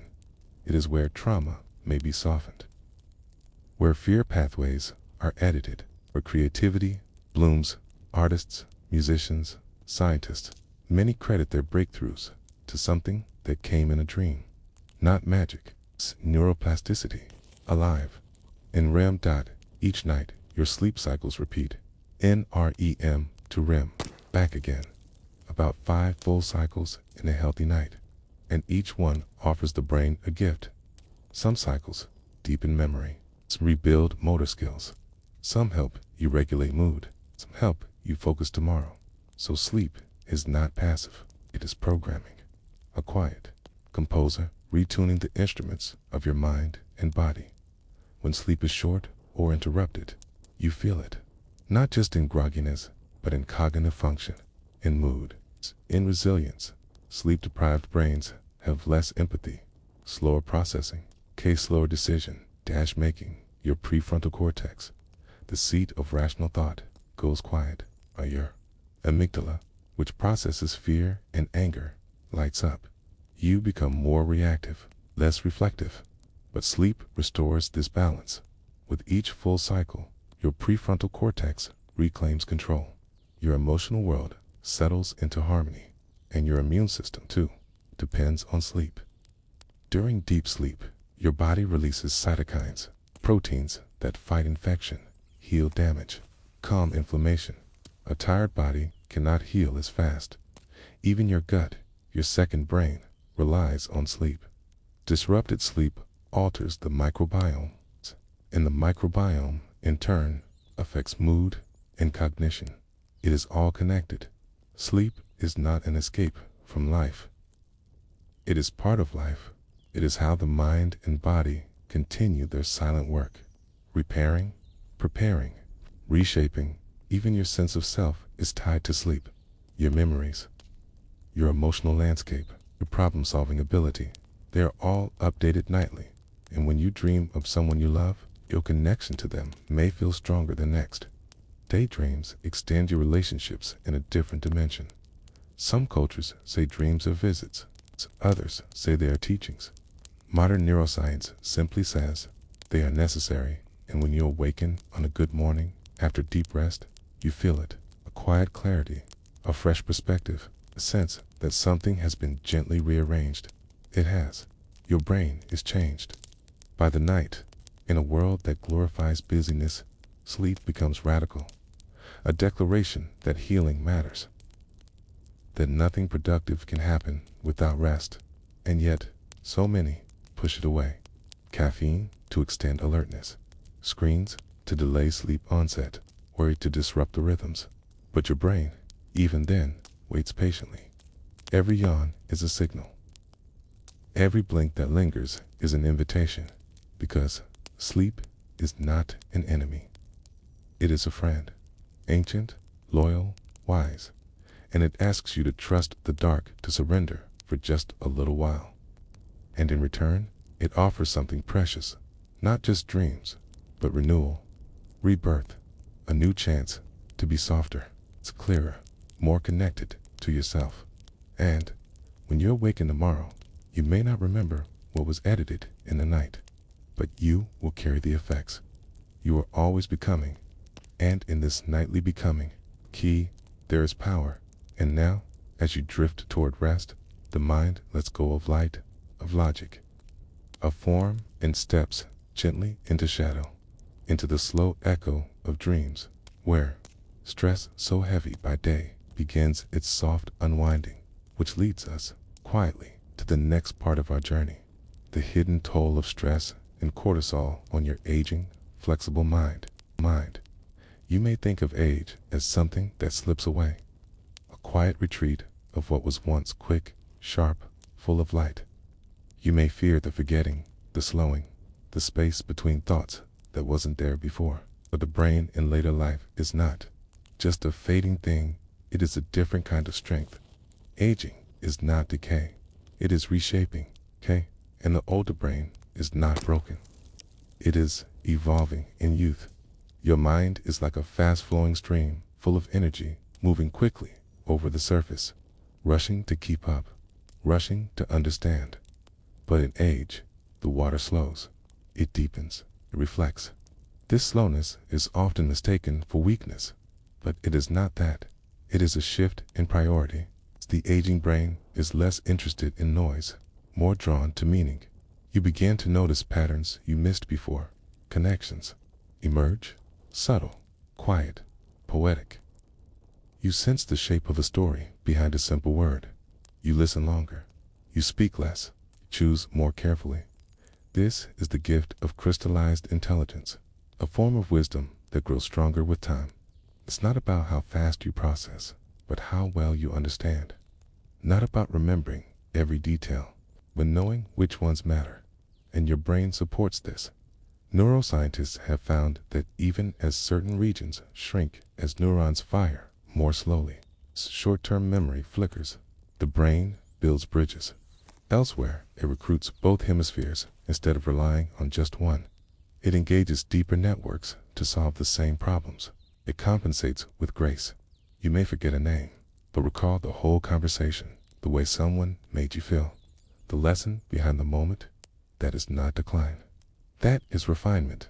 Older brains often show increased activity in the anterior cingulate cortex, a region linked to emotional regulation, empathy, pain, and decision-making. This helps explain why older adults tend to react less intensely to stress, forgive more easily, see the bigger picture. You've lived through storms, and your brain knows how to shelter better now. Patterns of dopamine also change.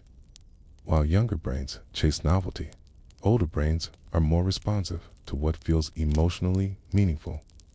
This is why older adults often prioritize love, connection, purpose, beauty. They focus less on ambition and more on peace. And that shift shows up not only in behavior, but in brain scans, in the way attention and memory are wired toward the heart more than the hustle. And then there is the phenomenon of the paradox of aging.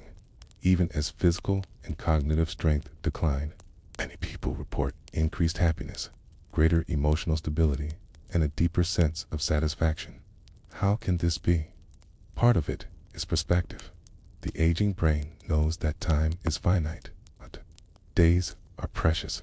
It's that not every moment needs to be filled to be full, and so it learns to savor, to pause, To let go in this way, aging is not a loss. It is a return to the present, to what is essential, to what is tender and true. There's another quiet truth. 2. Neuroplasticity never ends. Even in late life, your brain can change, grow, adapt. You can still learn a new language, pick up an instrument, start a practice of meditation or painting, and your brain will respond. It may take longer. It may ask for more patience. But the growth is real. Studies have shown that older adults who engage in intellectually challenging activities, like learning to draw or play chess or use digital tools, show improvements in memory, attention, and even brain volume, and the benefits extend beyond cognition. When the brain is asked to stretch, the spirit stretches too. You feel alive, engaged, capable. This is not just theory. It is biology. Your brain is wired for effort, not perfection. Each time you try something new, you fire a new sequence of neurons. You lay down new connections. You break old habits that say you can't. And in doing so, you prove them wrong. The key is curiosity, not ambition, not competition. Just the gentle question, what if I could still learn this? What if the mind, like the body, responds best to being cared for, challenged lightly, but never pushed past tenderness? There's a kind of elegance in the way older minds organize knowledge. You might not recall the date, but you remember the wisdom. You may not remember the article, but you know the truth that lived in it. Older brains prioritize relevance. They trim the unnecessary. They refine, and so, while fluid intelligence, raw processing speed may slow, you gain something else entirely. Pattern recognition, emotional insight, the ability to tell what matters most in a crowded world. You learn when to speak, and when silence is more powerful. You know how to listen, not just to words, but to tone, to timing, to what was left unsaid. In this, you become not just wiser, but more deeply human. Even the brain's ability to experience joy doesn't fade with age. In fact, the older mind often tunes more readily to gratitude, because you've seen so much, because you know what can be lost. And that makes you cherish what is here now. A bird song, a friend's voice, a quiet evening, a hand on your shoulder. And perhaps that's the greatest surprise. Not that the aging brain remembers less, but that it feels more. That its slowness is not empty, but full of reflection.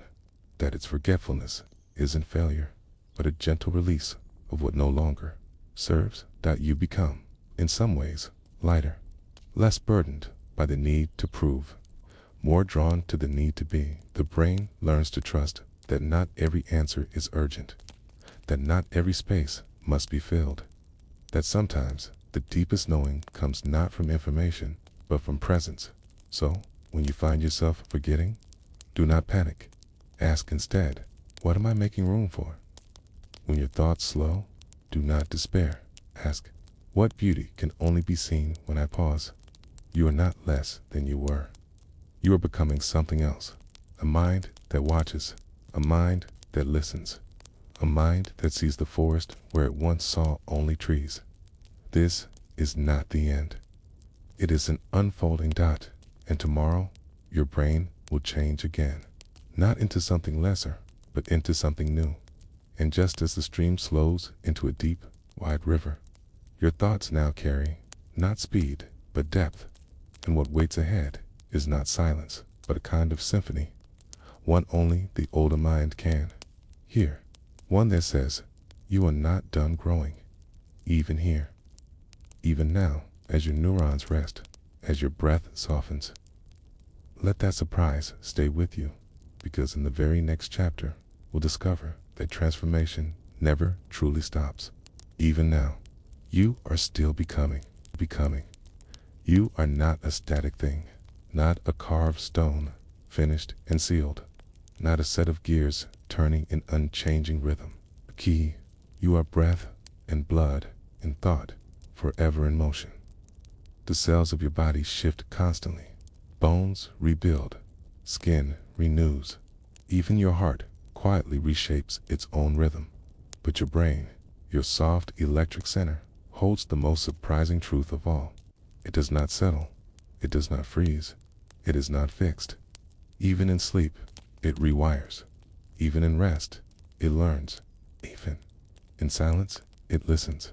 What you once believed about yourself. I'm not creative. Okay. I'm bad with names. I can't learn new things. Was never the full truth. Those were patterns, not destinies. Were the trails you walked most often until they became grooves. But paths can change, and you can choose to walk a new one. Neuroplasticity, the brain's ability to adapt, doesn't end at childhood. It slows, it softens, but it never stops. Each moment you breathe with awareness. Each time you try something new. Each time you reflect gently on your thoughts. You are shaping your mind. Not just metaphorically, biologically. You are not a passenger inside your brain. You are the gardener of it, the architect, the caretaker, okay? And the raw material you work with is more fluid than you've been told. Imagine your brain as a forest. Every thought, a trail. Every habit, a path. Every memory, a clearing. Every emotion, a storm. Some trails are worn and easy.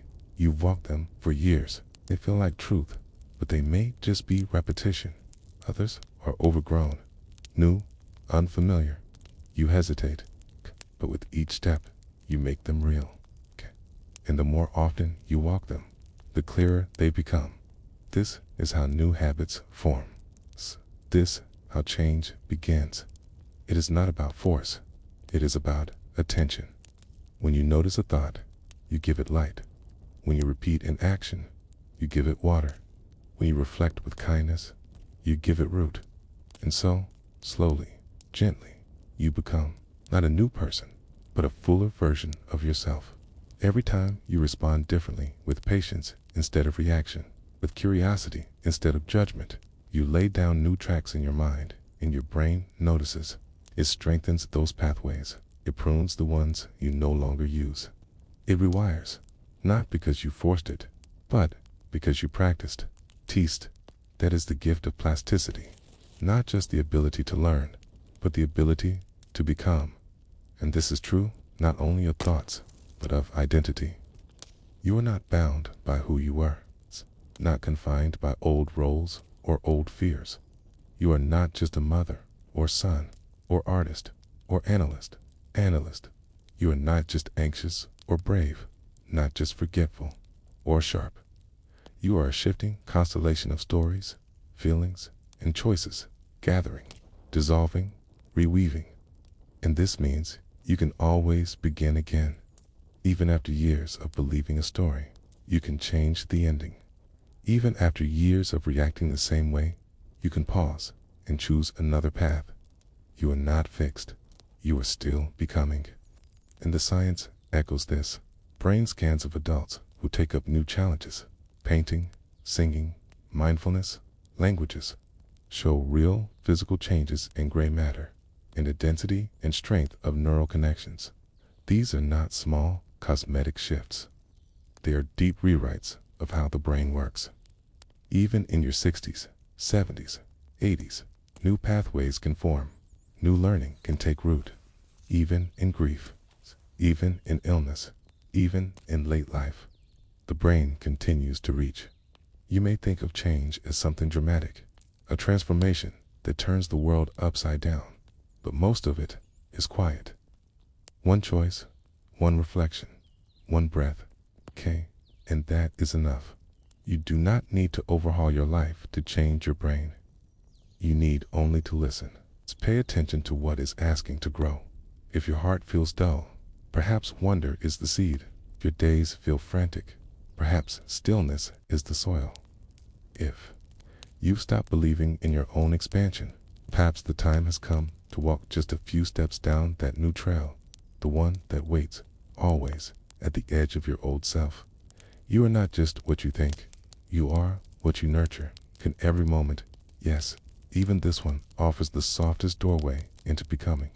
What matters most is not perfection, but pattern. You will forget, You will fall back. You will doubt. But each return to awareness is like turning toward the sun. Each moment of reflection is a signal to the brain. This matters. Let's strengthen this. And it will. It will lay down new wiring. It will build what you feed it.